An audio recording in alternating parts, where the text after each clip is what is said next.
wabarakatuh. Selamat siang, saya Siti Rahayu. Saya akan menjelaskan akulturasi Masjid Agung Nur Sulaiman Banyumas yang ada di samping saya.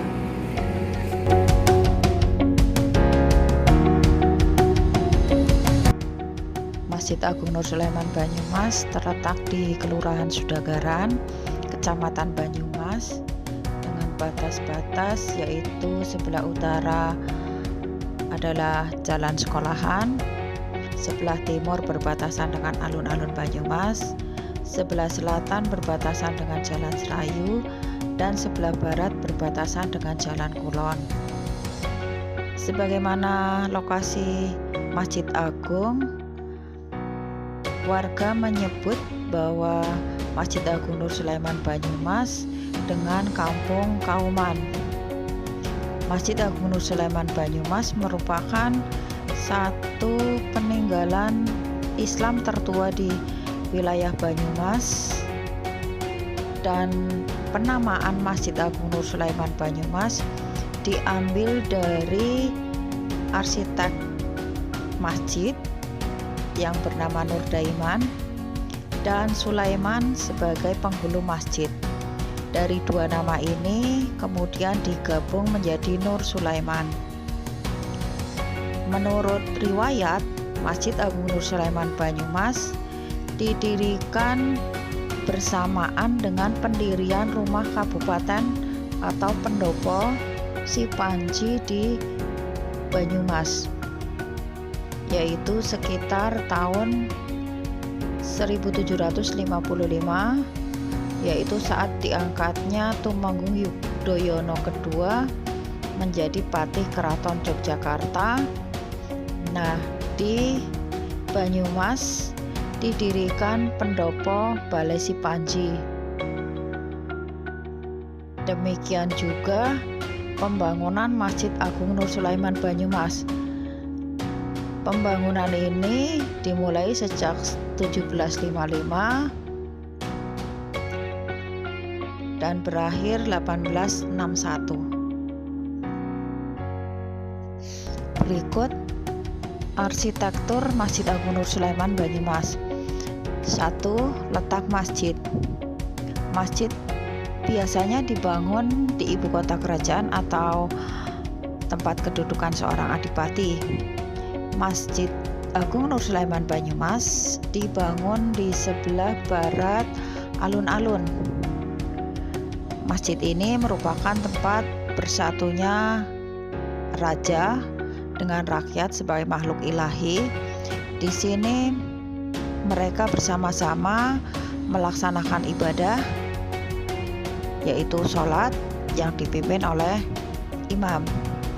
Masjid Agung Nur Sulaiman Banyumas, melihat keberadaannya, ini mengingatkan kita pada pola segitiga antara keraton, kabupaten, alun-alun, dan tempat ibadah pada zaman Majapahit yang berorientasi pada Sumbu Kramat Utara Selatan, sehingga terlihat jelas ekspektasi dari kesatuan pemerintah, rakyat, dan agama. Masjid Agung Nur Sulaiman Banyumas terletak di barat alun-alun Banyumas. Ini menunjukkan bahwa adanya pengaruh dari tata kota lama. Atap meru atau atap tumpang merupakan pengaruh dari budaya Hindu yang sampai sekarang masih terdapat di Bali. Atap-atap tumpang biasanya dipakai pada candi-candi di Jawa Timur seperti Candi Panataran, Surawono, Kedaton, Tumpang, Jawi, Jago, Bayalangu, dan sebagainya. Atap masjid yang bertingkat juga merupakan pengaruh dari bangunan Jawa yang disebut rumah joglo. Tipe rumah ini menjadi dasar dari atap tumpang pada masjid-masjid kuno yang ada di Indonesia. Kemudian dengan alasan estetika, bentuk atap rumah joglo pada masjid dibuat bertingkat dan mengimbangi ruangan yang besar. Yang ketiga adalah denah bangunan masjid. Denah bangunan Masjid Agung Nur Sulaiman Banyumas berdenah bujur sangkar. Denah bujur sangkar merupakan pengaruh bangunan pada masa pra-Islam, bentuk bangunan tradisional Jawa yang berbentuk pendopo. Istilah pendopo berasal dari kata mandapa dalam bahasa Sanskerta yang mengacu pada suatu bagian dari kuil Hindu di India yang berbentuk persegi dan dibangun langsung di atas tanah. Arsitektur mandapa kemudian dimodifikasikan menjadi sebuah ruangan besar dan terbuka yang sering digunakan untuk menerima tamu yang kemudian disebut pendopo.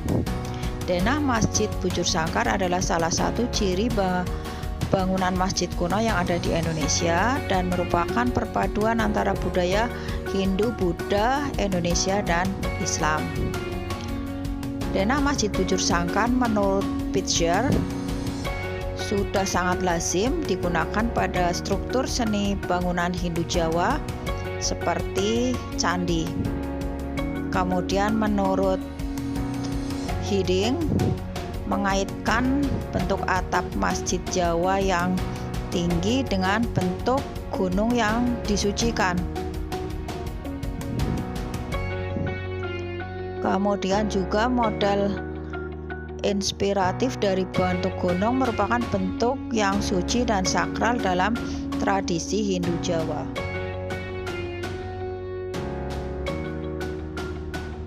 4. Beduk dan kentongan. Beduk dan kentongan merupakan salah satu ciri masjid kuno di Indonesia.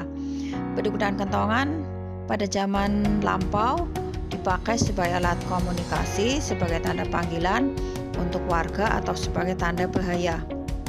Masjid Agung Nur Sulaiman Banyumas terdapat beduk untuk menandakan waktu azan. Untuk memasuk sebelum azan dibunyikan beduk dan setelah itu dikumandangkan azan setiap waktu sholat tiba. 5. Prasasti berangka tahun pada gawangan. Pada gawangan beduk di Masjid Agung Nur Sulaiman Banyumas terdapat prasasti menggunakan huruf Arab berangka tahun 1312 Hijriah.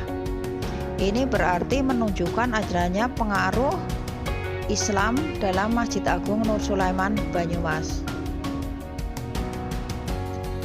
6.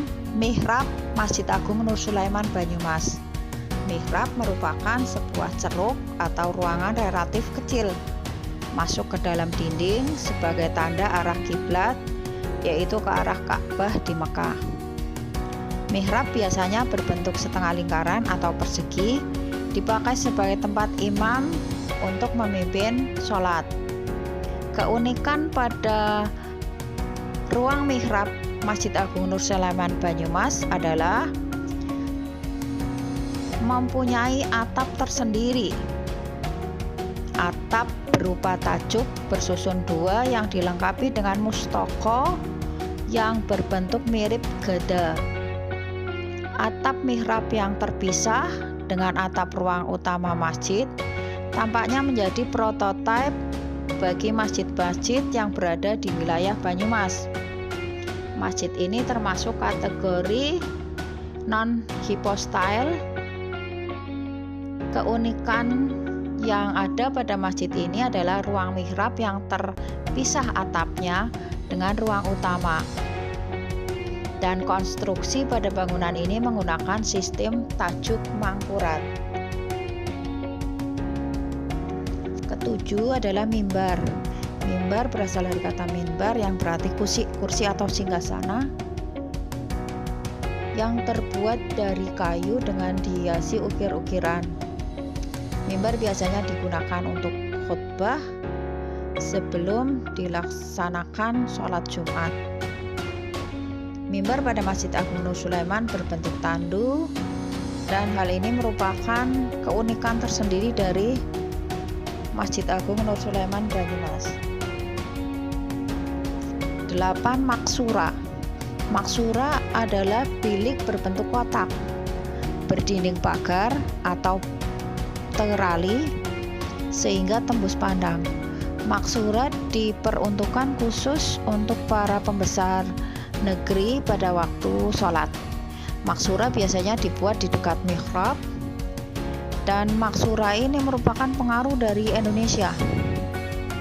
Karena pada waktu itu pejabat kerajaan sangat dihormati dan disegani, maka ditempatkan di tempat khusus yang disebut maksura.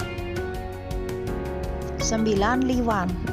Liwan biasa juga disebut al-maghata atau al-mughata, merupakan ruangan yang luas tempat para jamaah melaksanakan sholat maupun duduk mendengarkan khutbah.